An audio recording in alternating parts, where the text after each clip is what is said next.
Será que existe, assim, uma dieta ideal para a saúde dos cabelos? Alimentos que deixam a cabeleira mais forte?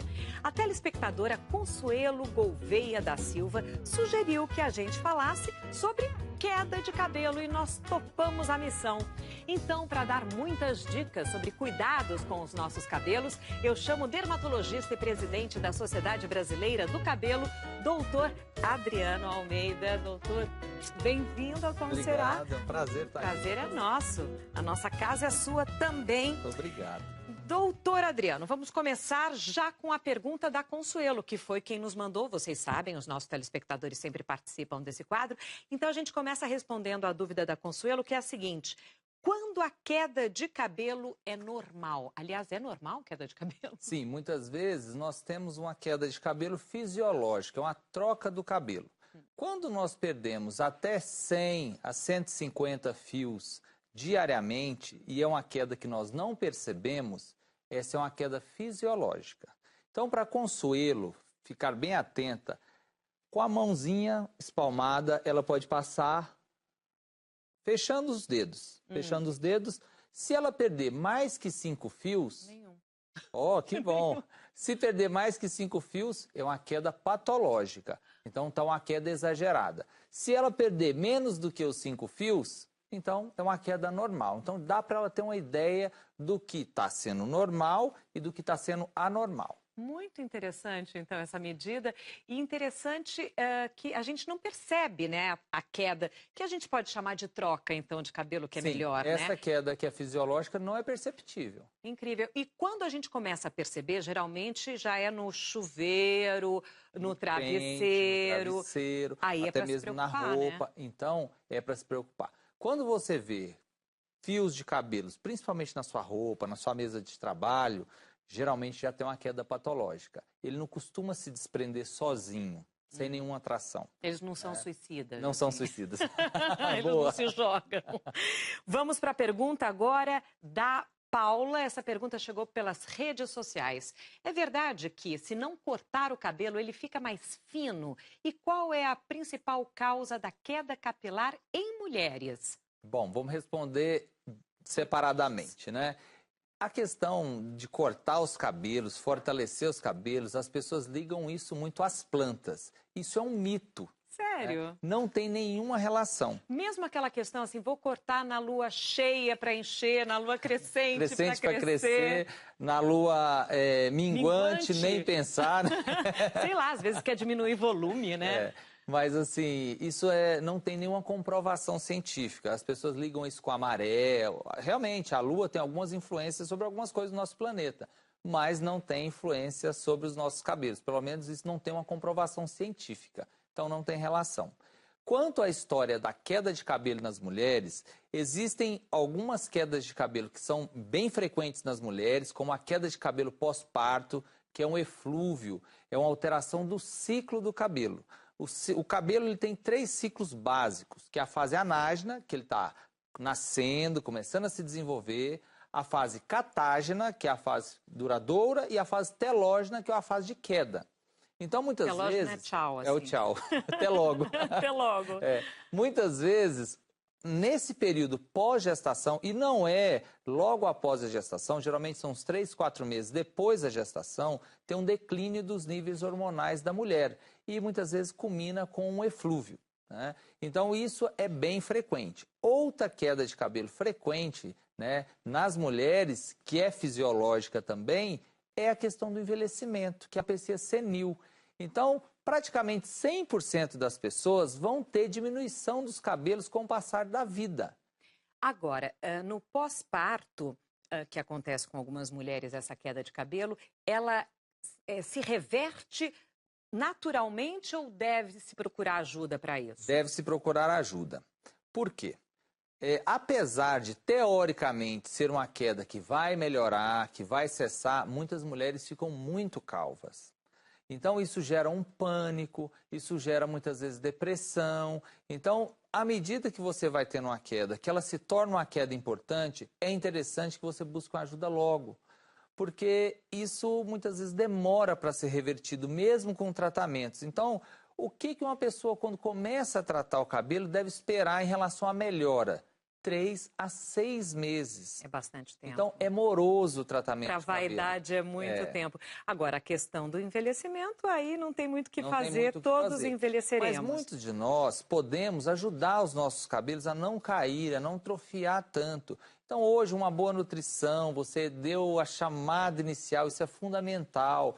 Muitas vezes, quem não consegue ter essa nutrição perfeita, tomar um nutricosmético, um suplemento vitamínico para ajudar o cabelo, é importante. Com recomendação médica. Sempre, sempre. E o ideal não é nem só tomar um que pronto, né? Precisa saber o que você necessita daquelas vitaminas. Ah, eu preciso de vitamina D, então você vai tomar vitamina D. Eu preciso de vitamina C, então você vai tomar vitamina C. Mas fazendo então, exames direcionado para saber pelos o que está exames. precisando. Isso é muito importante. E quando a gente fala, né, de alimentação, quais seriam os alimentos que fortificam o cabelo? Olha, nós precisamos de ferro, então a carne vermelha está aí, nós precisamos de cobre, os frutos do mar, o zinco, frutos do mar, leite, tudo isso nós precisamos da vitamina D também, que é muito importante, então todos esses itens são muito importantes. As proteínas, elas são fundamentais para o bom desenvolvimento do cabelo. Então, se você é vegano, se você é vegetariano, então tem que estar antenado e ligado para estar suplementando isso, para você não deixar de ter queda de cabelo, mas também não ter outros problemas de saúde. Nós falamos da queda de cabelo nas mulheres e nos homens, qual é a principal causa? Hoje, né, nós vemos que a alopecia androgenética ainda é o que mais acomete e incomoda os homens, porque ela deixa o homem sem praticamente o ápice, né, do couro cabeludo sem cabelo, né? Então, isso é o que mais incomoda os homens. Porém, a alopecia androgenética, ao contrário do que as pessoas pensam, ela comete também as mulheres, né? Então, muitas mulheres têm queda de cabelo grave, severa, principalmente após a menopausa, com o declínio dos hormônios femininos. Então, diante de uma queda de cabelo no período pós-menopausa, fique atenta, por quê? Esse cabelo muitas vezes não volta completamente. Então, iniciando a queda, é importante tratar o quanto antes. E como se trata isso? E como evitar para que quando entre na menopausa não comece a perder cabelo? Hoje, os tratamentos passam por medicações tópicas, que são loções capilares, os comprimidos, então tem cápsulas que cuidam disso, né? Não só os suplementos vitamínicos, que são muito importantes, mas o que nós chamamos de antiandrogênicos, são remédios que feminilizam um pouco a mulher, né? Claro que as mulheres que tendem a ter câncer de mama, né, ou toda a família já teve câncer de mama, deve evitar esse tipo de medicamentos, né? Mas a maior parte não dividem isso com a família, né? Não tem câncer de mama na família. E também nós temos outras terapias, como aplicações intralesionais em couro cabeludo, porque nós temos outras doenças, como a alopecia areata, que é aquela queda de cabelo que forma buracos, né? E também pode localizadas assim, né? E podem perder todo o cabelo, pode perder os cílios, pode perder a sobrancelha, pode perder os pelos do corpo todo, né? Então hoje tem outras terapias também, além das loções e das cápsulas, que podem ajudar as pessoas a preservar o cabelo. E, por último, nós temos as cirurgias, né? Hoje, nós fazemos a cirurgia com a técnica muito avançada. Então, tiramos fio a fio, isso não gera uma cicatriz muito longa, como antigamente as pessoas às vezes tinham medo da cicatriz, porque era uma cicatriz de orelha a orelha. Então, hoje são micro cicatrizes, né? Existe o corte, porque precisa da extração, mas é micro. Então, hoje, existem várias formas de você conseguir controlar a queda e, em último caso, se já perdeu todo o cabelo ou tem uma queda grave, e ainda realizar uma cirurgia para recompor o cabelo. Bom, a gente vai ouvir agora a pergunta do Rafael. Vamos ver. É prejudicial lavar o cabelo todos os dias? Boa pergunta, Rafael, porque eu lavo todo dia. Então, quem tem o cabelo curto ou os homens que têm o cabelo muito oleoso, pode e devem estar lavando o cabelo todos os dias, né? E as mulheres que têm cabelos longos, aí elas devem lavar o cabelo um dia sim, um dia não. Aquela história de lavar uma vez por semana, isso não existe, né? Você vai aumentar a oleosidade no couro cabeludo, favorecer a dermatite seborreica. Então, Caspa. a caspa, a famosa caspa. Né? Então, isso não deve acontecer. Então, para os homens, diariamente, e para as mulheres com cabelos longos, em dias alternados. Bom, eu entro na categoria dos homens com cabelos curtos, tudo bem. Lavo todo dia. Agora, secador, eu seco todo dia o meu cabelo, porque ele é assim, gente, ó, todo pra frente, tá vendo? Porque eu seco ele pra frente, senão ele fica assim de pé. Mas você pode Danifica? secar. O que você deve fazer? Sempre respeitar uns 20 centímetros do seu cabelo para o secador. Mais ou menos isso mesmo. Essa distância, isso. mais ou menos Ou usar assim, na ó. temperatura média, se você tem um secador que tem frio, médio e quente. Faço tudo errado, doutor. Eu ponho no mais quente e bem ponho pertinho. muito perto. Tudo errado. O que acontece? Por que você não sente muitos danos? Porque você corta o seu cabelo com frequência. Se você fosse uma mulher com cabelo longo e aquecesse demais, o aquecimento, o cabelo é uma proteína. Quando você aquece demais, você desnatura essa proteína, você destrói essa proteína, você modifica essa proteína. Então, você gera um dano térmico definitivo. Como se você tivesse, entre aspas, uma carne, que é uma proteína, e encostasse ela em algo quente. Ela muda a conformação dela, você nunca mais vai ter carne crua. Né? Então, você danifica. Então, o secador e, além do mais, a chapinha, que é mais quente ainda, né, tem que ter muito cuidado, porque isso danifica, né? Mas se você usar da maneira adequada, você não deve usar, por exemplo, um protetor térmico, um óleo, porque o seu cabelo é curto. Muito bom. Marizan nos manda também uma pergunta, vamos ver. Marizan Barbosa, tenho cabelo cacheado e meu couro cabeludo é muito oleoso. Tem algum shampoo ideal para acabar com a caspa?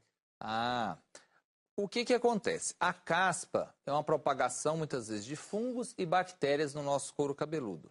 Hoje, existe, sim, shampoos com base de cetoconazol, ácido salicílico, que são ativos que removem essa oleosidade. Né? Então, é interessante você usar um shampoo direcionado para o seu tipo de cabelo. Né? Geralmente, né, a maior parte das indústrias de cosméticos, elas já fazem testes. Então, se você tem um cabelo oleoso, você deve comprar um shampoo para cabelo oleoso. Aquilo ali não é só o nome que está ali. Né? Existe um teste para aquilo. Né? Mas como você determina que um cabelo é de fato oleoso? O meu é o quê, por exemplo, doutor? Vamos lá. Seria interessante examinar um pouco o seu couro cabeludo e não só o fio. Eu tenho dermatite Então, seborreica, isso, eu doutor. consigo ver no toque aqui, quando eu pego o seu couro cabeludo e não o fio, que você tem o couro cabeludo um pouco oleoso. Então, você está classificado mais para oleoso do que para seco. Nossa, E isso muitas é novidade. vezes a pessoa tem, às vezes o fio, principalmente quem colore os cabelos, né? Quem colore os cabelos tem o fio seco e o couro cabeludo oleoso. Né? Então tem que ficar muito atento para isso, porque muitas vezes tem que fazer uma adaptação. Você tem que usar um shampoo para cabelo oleoso e usar um reparador de pontas para os fios, né? Já que o condicionador, né, e a máscara, muitas vezes que é usado com frequência, não deve ser aplicada no couro cabeludo. É nas pontas. Nas pontas, né? justamente. Aí você consegue manter o couro cabeludo mais sequinho, se livrando das caspas e ter um cabelo bonito, hidratado, usando o condicionador e a máscara nas pontas. Pois é, o senhor estava falando de pintura, né? O quanto danifica o cabelo, a tinta? Olha, as tinturas atualmente, elas tendem a não ser muito agressivas para o cabelo. Então, aquela história dos metais pesados que existiam nas tinturas do passado, hoje já não existe mais. Isso foi um avanço para nós. Então, é melhor usar um tonalizante inicialmente, porque ele é menos agressivo do que a tintura, mas chega uma hora que você tem tanto branco que aí tem que partir para a tintura. Mais uma vez, lá vou eu, aqui com os meus brancos todos assumidos. Tá lindo, viu? Obrigada. Também tô achando, tô gostando. Então, uma coisa você deve evitar em termos de colorimetria, são as luzes, né? O loiro, esse é o que mais danifica quando a gente pensa em colorimetria. Eu tenho chamado os meus brancos de luzes naturais. Ótimo. E o alisamento, os produtos para alisar o cabelo, danificam o cabelo? Esses danificam porque muda a conformação do cabelo. No cabelo nós temos as pontes de hidrogênio, que são as pontes que quebram quando você seca. Por que o seu cabelo assenta quando você seca com o seu secador, quando você aquece isso? Porque você modula as pontes de hidrogênio. Se você molha o cabelo, ele volta para a conformação original, não é verdade? É. Quando você faz um alisamento, você modula as pontes de enxofre do cabelo. Então você gera uma modificação definitiva, entre aspas, naquele pedaço que você fez. Não é definitiva porque ele vai crescer de novo e o pedaço que não foi aplicado o alisamento vai voltar à conformação original. Boa questão. Então, o cabelo, conforme ele vai crescendo, ele vai se recompondo, né? Sim, naquele pedaço que não tem o alisamento, ele vai voltar como era antes, né? Então, essa modificação, ela é mais agressiva. E eu gostaria de fazer um apelo aqui, né? Porque já está isso bem fixado no nosso país, que não se deve usar formol em quantidades, né? Porque muitas vezes o formol está aplicado ali como um conservante, que até a Anvisa tolera. Mas não se deve usar formol. Isso é uma coisa que deve ser banida, essa prática do nosso país. É perigoso, perigoso, né? É perigoso para o profissional que está fazendo, é perigoso para o cliente que também está se submetendo ao procedimento.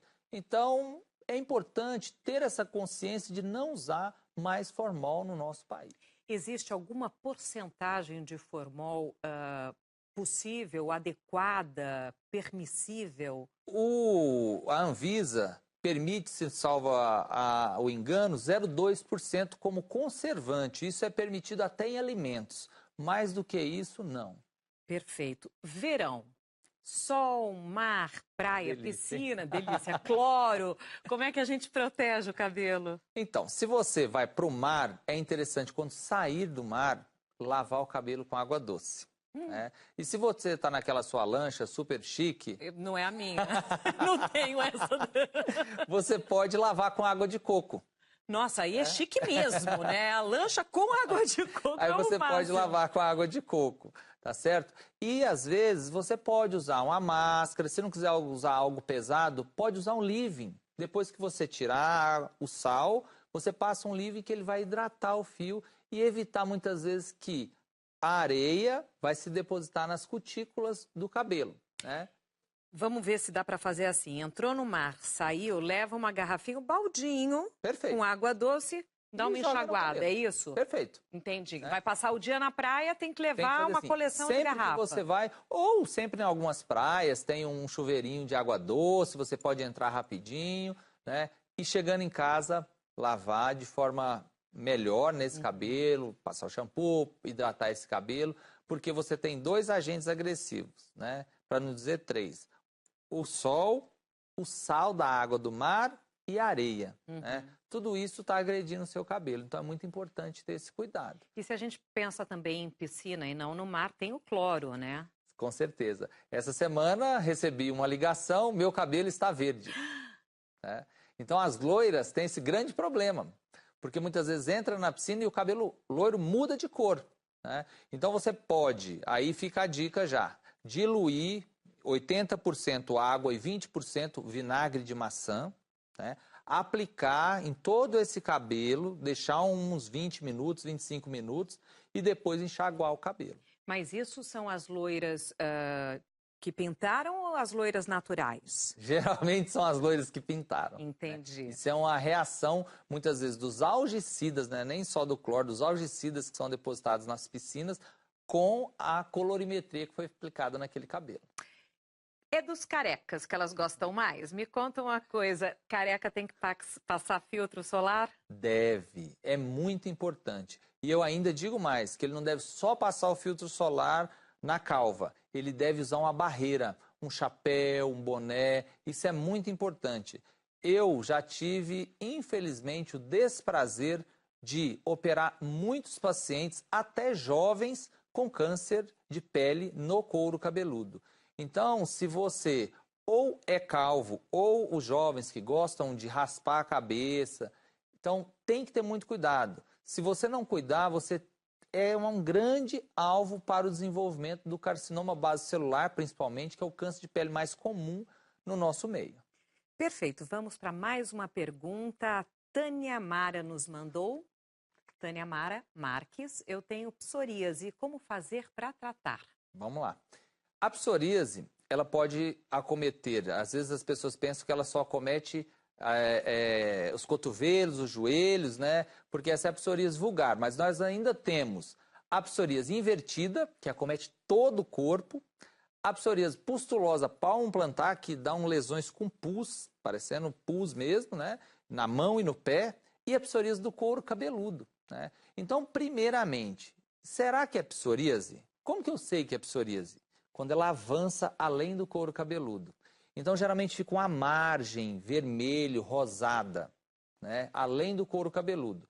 Quando está dentro do couro cabeludo, geralmente não é psoríase. É o quê? A dermatite seborreica ou também o que nós chamamos de seboríase, que é uma dermatite seborreica um pouco mais grave, que está entre a dermatite seborreica e a psoríase.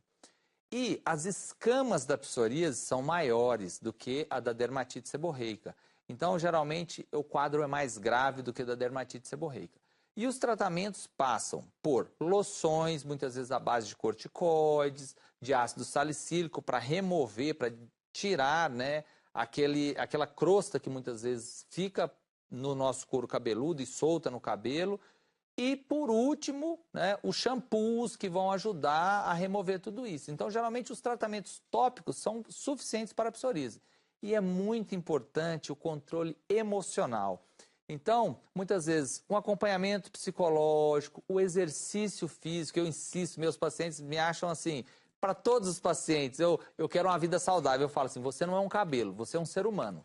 Então, você precisa fazer exercício físico, você precisa ter uma boa dieta. Então, tudo isso eu insisto com todos os meus pacientes. Porque o que deflagra tudo isso, a psoríase, a dermatite seborreica, etc. e tal, é o estresse? Sim. Muitas vezes o estupim, não que ela seja uma doença do estresse, não é, ela é uma doença autoimune, assim como a alopecia areata, mas muitas vezes o estupim para começar a doença é o estresse. Então, o controle do estresse, o controle emocional, a nossa mente promove coisas positivas e negativas muito grandes sobre nós. É difícil viver nesse mundo sem estresse, né? Vamos para mais uma pergunta, Daniela de Carvalho. Uma pessoa que pinta, alisa e utiliza vários tipos de tratamentos com formol nos cabelos pode ter piolho? Pode. Né?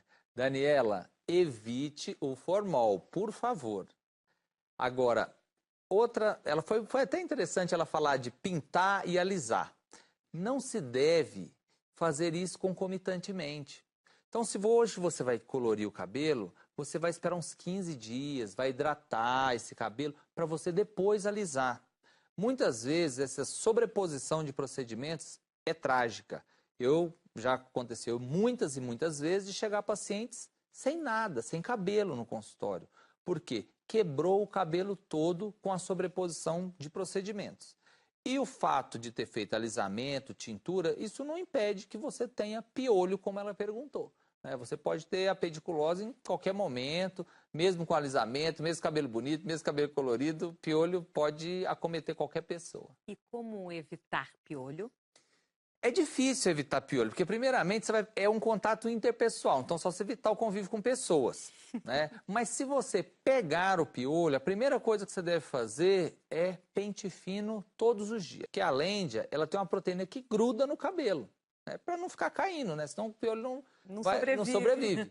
Né? Então, de novo, a história do vinagre. O vinagre derrete essa proteína. Então, você pode dividir agora um pouco mais concentrado o vinagre, metade água, metade vinagre, e passando o pente fino. Né? Então, a remoção mecânica é muito importante. E existe hoje remédios, tanto via oral, como a ivermectina, como outros remédios também que são tópicos, né? Até shampoos, para tratar a pediculose.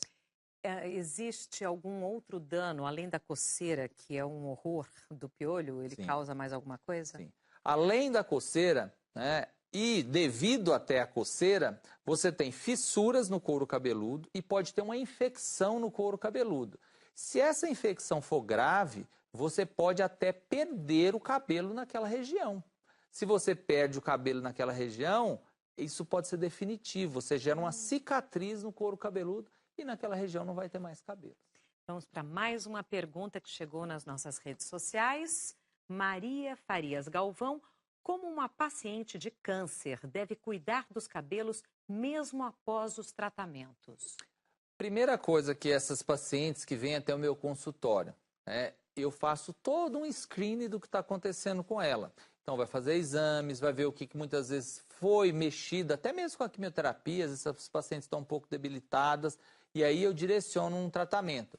Sejam vitaminas, sejam aplicações, sejam loções. Então, todas essas pacientes não existe uma fórmula mágica, né? Elas precisam sim de algo que ajude a acelerar o desenvolvimento dos cabelos delas, até mesmo porque elas já passaram por um trauma, por um sofrimento já grande demais, né? Então, eu sou muito sensível a essa história, principalmente do câncer com as mulheres, né? Que geralmente elas procuram muito mais do que os homens. Os homens perdem, mas como o cabelo nasce e o homem geralmente tem um cabelo curto, eles ficam mais tranquilos com isso, mas as mulheres ficam mais tensas com isso. Ok.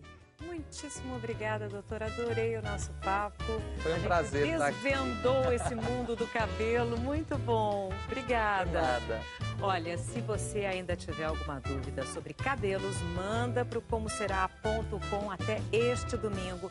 A gente vai repassar as perguntas para o doutor Adriano e a partir de quinta-feira as respostas vão estar lá no nosso site. Se alguém quiser entrar no meu Instagram, Dr. Adriano Almeida, pode também mandar as perguntas, que será um prazer, Sandra, respondê-las. Muito obrigada. Vai ter bastante perguntas, doutora. Obrigada. Por nada.